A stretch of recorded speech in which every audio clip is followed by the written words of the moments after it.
endroit clos. Tout ce qu'il faut savoir pour dire est su. Il n'y a que ce qui est dit. À part ce qui est dit, il n'y a rien. Ce qui se passe dans l'arène n'est pas dit. S'il fallait le savoir, on le saurait. Ça n'intéresse pas.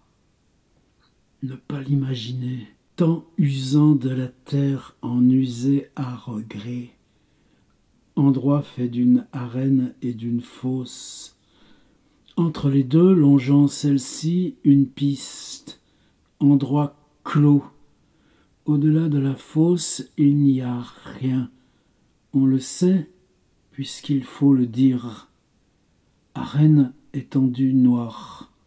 Des millions peuvent s'y tenir, errants et immobiles, sans jamais se voir ni s'entendre, sans jamais se toucher. C'est tout ce qu'on sait, profondeur de la fosse, voir du bord tous les corps placés au fond, les millions qui y sont encore, ils paraissent 6 fois plus petits que nature.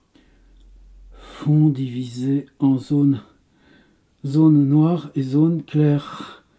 Elles en occupent toute la largeur. Les zones restées claires sont carrées. Un corps moyen y tient à peine, étendu en diagonale.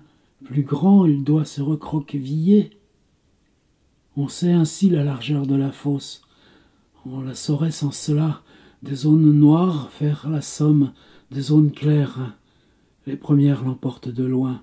L'endroit est vieux déjà. La fosse est vieille.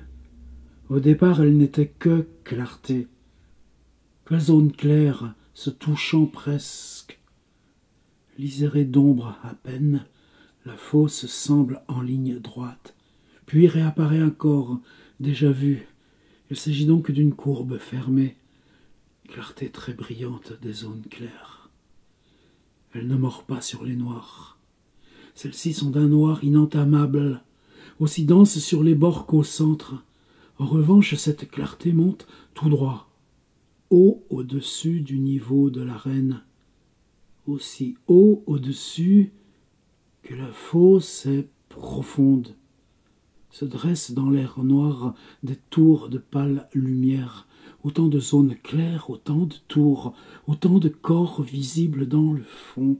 La piste suit la fosse sur toute sa longueur, sur tout son pourtour. Elle est surélevée par rapport à l'arène.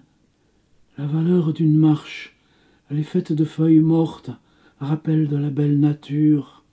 Elles sont sèches, l'air sec et la chaleur. Mortes, mais pas pourries.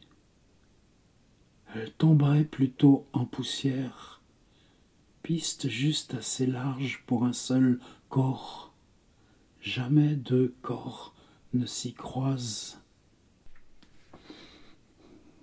Samuel Beckett, Foirade, se voir, année 1950.